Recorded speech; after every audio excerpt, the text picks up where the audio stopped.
Good morning students. Welcome back in my class physics by Ankit sir. So आज के lecture में हम लोग सीखेंगे कैसे हम किसी भी घर का कॉस्ट ऑफ इलेक्ट्रिसिटी निकाल सकते हैं। ठीक है, according to the electrical appliances and their wattage and their usage, we can easily find the cost of electricity for a month। ठीक है, तो एक छोटा सा एग्जांपल है आपका। सुधांशु का घर है, उसमें क्या क्या है और किस तरह से हम लोग उसको निकालेंगे देखेंगे। ठीक है, तो देखें यहाँ पर कुछ कॉलम बनाएंगे ताकि आसानी से आप इसको समझ सकते हैं। सबसे पहला जो कॉलम है उसमें लिखेंगे इलेक्ट्रिकल अप्लायंसेस का नाम। ठीक है, इलेक्ट्रिकल अप्लायंसेस का क्या लिखेंगे, नाम लिखेंगे। फिर उसके बाद उसका हम लोग पावर लिखेंगे, कितना पावर का वो है। ठीक, उसके बाद लिखेंगे टाइम, यानी कितने आवर्स तक ये यूज होता है। ठीक है, और फिर उसके बाद लिखेंगे numbers, how many numbers of electrical appliances are use. Like अगर 10 बॉल है तो यहाँ पर 10 लिख देंगे। उसके बाद हम लिख लेंगे, तीनों को मल्टीप्लाई कर देंगे, पावर और आवर और नंबर को मल्टीप्लाई कर देंगे तो ये आ जाएगा वाट आवर। और लास्ट में हम लोग इसको 1000 से डिवाइड करेंगे तो ये हो जाएगा किलो वाट आवर। ठीक है, kilowatt hour, watt hour को 1000 से डिवाइड करेंगे तो क्या हो जाएगा, किलो वाट आवर। तो पहला नंबर में है, फर्स्ट है, there are 10 bulbs of 10 watt lighted for 12 hour in a day। ठीक है, तो इलेक्ट्रिकल अप्लायंसेस का नाम क्या है, बल्ब। तो यहाँ बल्ब लिख दिए। कितने पावर का है, 10 वाट का है, तो यहाँ 10 वाट लिख दिए। कितना आवर्स को रन करते हैं, तो इसको हम लोग 12 आवर इन ए डे करते हैं, 12 आवर लिख दिए। ठीक है, और हाउ मेनी नंबर्स, तो यहाँ पर 10 बल्ब्स। ठीक है, तो इस टेबल को समझिए। बल्ब जो है, एक बल्ब 10 वाट का है। ठीक है, पावर किसमें रिप्रेजेंट करते हैं, वाट में। कितने टाइम तक चलाते हैं, 12 आवर्स तक। How many bulbs are there, there are 10 bulb. ठीक है, तो 10 बल्ब को 10 वाट का 12 आवर्स तक चलाते हैं। अब तीनों को मल्टीप्लाई कर देंगे। ठीक है, तो तीनों को मल्टीप्लाई कर देंगे तो कितना आ जाएगा, 1200 वाट आवर। कितना आ जाएगा, 1200 वाट आवर। ठीक है, 1200 वाट आवर को हम लोग 1000 से डिवाइड कर देंगे तो ये आ जाएगा किलो वाट आवर। तो 1000 से डिवाइड करेंगे तो ये हो जाएगा 1.2 किलोवाट आवर। किलोवाट आवर का मतलब होता है यूनिट, किलोवाट आवर का मतलब क्या होता है, यूनिट। ठीक है, बताइए, लाइन समझ में आया, first line. First line clear है सबको, बताइए जल्दी से।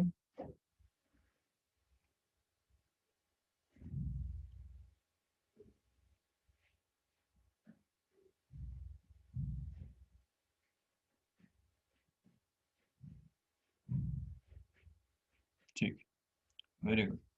सेकंड नंबर, सेकंड नंबर में क्या है, फैन है, तो यहाँ पर फैन लिख दिए। फैन का पावर कितना है, फैन का पावर है 50 वाट, तो यहाँ पर 50 वाट लिख दिए। फैन को कितने देर तक चलाया जाता है, 8 आवर्स तक, तो यहाँ पर 8 आवर्स लिख दिए। ठीक है, और कितना फैन है हमारे पास, तो हमारे पास 5 फैन। ठीक है, 50 वाट का फैन है, 8 आवर्स तक रन करते हैं, 5 फैन है। ठीक है, तो तीनों को मल्टीप्लाई कर देंगे तो क्या जाएगा, वाट आवर। तो 5 इंटू 5 25, 25 इंटू 8 200 इंटू 10, यानी हो जाएगा 200 वाट आवर। ठीक है, किलोवाट आवर में चेंज करने के लिए क्या करेंगे, 1000 से डिवाइड करेंगे तो ये हो जाएगा 2.0 किलोवाट आवर। ठीक है, नेक्स्ट है, नेक्स्ट है इसको हम लोग, नेक्स्ट क्या है, हमारे पास एक टीवी है, तो यहाँ पर क्या लिख देंगे, टीवी। क्या लिख देंगे, टीवी। कितने वाट का है, 100 वाट का। कितने वाट का है ये, 100 वाट का, तो यहाँ 100 वाट लिख दिए। ठीक है, कितना देर तक टीवी हम लोग देखते हैं डेली, तो हम लोग 4 घंटे तक देखते हैं। कितने घंटे तक देखते हैं, 4 घंटे तक, 4 से लेते हैं। हमारे घर में कितने टीवी है, तो एक ही टीवी है। हो सकता है कि सुधांशु के घर में एक ही टीवी हो, लेकिन प्रियांशु के घर में 2 टीवी हो, 3 टीवी हो। ठीक है, तो यहाँ पर जितना भी टीवी रहेगा आपको उतना यहाँ पर लिख देना है। ठीक है, एक टीवी है तो एक टीवी लिख दिए।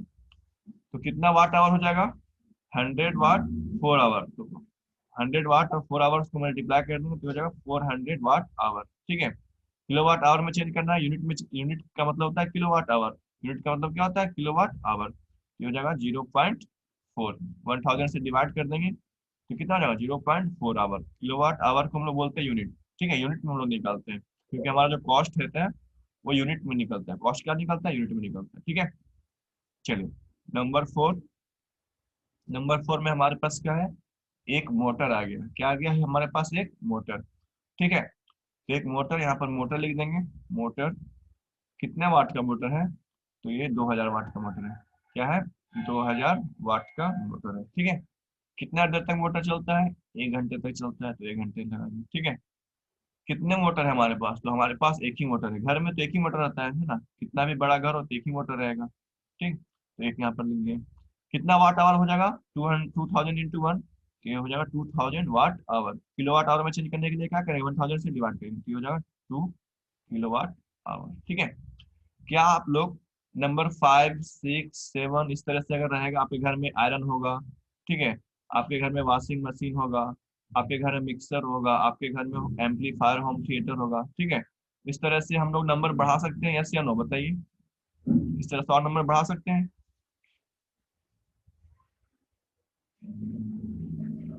ठीक है, वेरी गुड।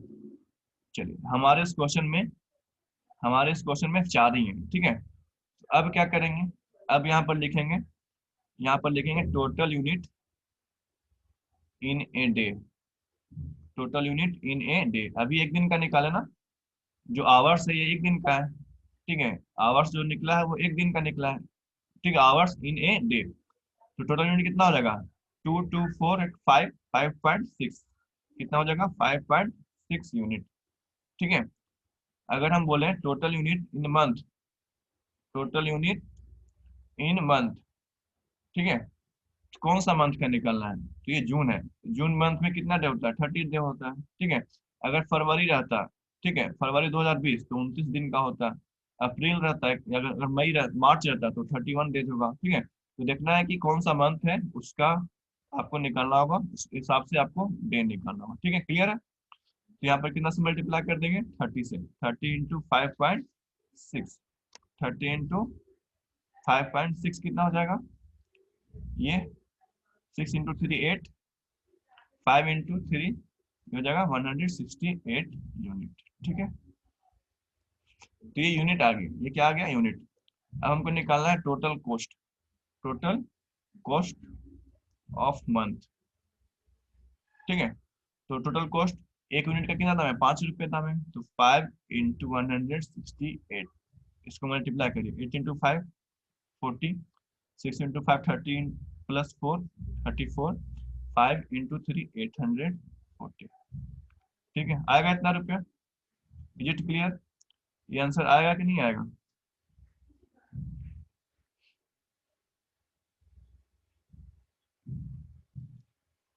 अब हम लोग किसके घर चलेंगे? रचना के घर। ठीक है, तो रचना के घर में देखते हैं क्या क्या है। ठीक है, रचना का घर काफी बड़ा है। तो रचना होम्स क्या क्या है? There are 20 bulb of 10 watt lighted for 15 hours in a day. ठीक है, 20 बल्ब है।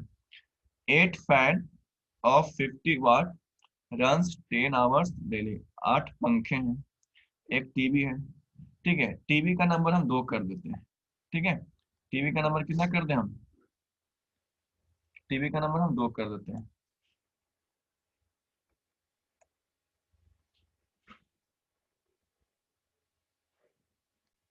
देखिए, तो क्या क्या हो गया रचना के घर में? क्या क्या हो गया? 20 बल्ब है 10 watt, lighted for 15 hours in a day. 8 fans of 50 watt runs 10 hours daily. 2 TV set है, 5 आवर्स डेली है। 1 वॉशिंग मशीन 500 वाट का, जो 2 घंटे चलता है डेली। एक मोटर है 2000 वाट का, 1 घंटे डेली चलता है। एक इलेक्ट्रिक आयरन है 1200 वाट का, जो 1 घंटे चलता है। एक रेफ्रिजरेटर है 80 वाट का, जो दिन भर चलता है, यानी 20 आवर्स चलता है। ठीक है। एक माइक्रोवेव है 2500 वाट का, जो डेली 3 घंटे चलता है। तो आपको निकालना है find the cost of elasticity of the month. April month का निकालना है। ठीक है, अप्रैल में कितना दिन होता है आपको पता है? इलेक्ट्रिसिटी कॉस्ट है 5 रुपीज पर। ठीक है। तो आप, I think you are able to solve within 5 minute. क्या इस क्वेश्चन को विद इन 5 मिनट में सॉल्व किया जा सकता है, यस या no?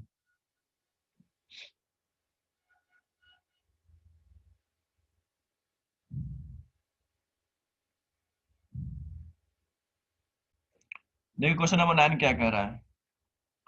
100 joule of heat are produce, यानी आपको एनर्जी दिया हुआ है, कितना दिया हुआ है?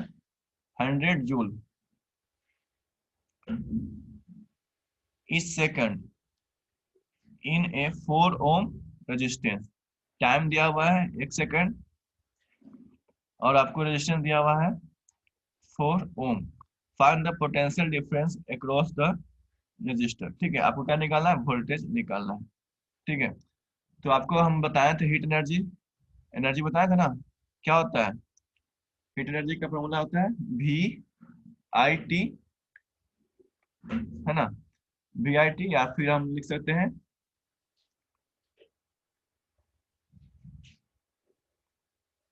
हीट एनर्जी का फॉर्मूला क्या होता है, I² into R into T। उसके बाद एक और फॉर्मूला क्या बताए थे, यहाँ से सबसे पहले आपको निकालना है I, या फिर हीट एनर्जी का फॉर्मूला क्या बताए थे, यहाँ से पहले I निकाल लेते हैं। देखिए, तो हीट एनर्जी दिया हुआ है आपको 100, I² निकालना है हमको I, उसके बाद R कितना दिया 4, टाइम दिया 1 सेकेंड, तो I² क्या हो जाएगा 100/4, यानी ये हो जाएगा 25। ठीक है, तो I कितना हो जाएगा 5 एम्पियर।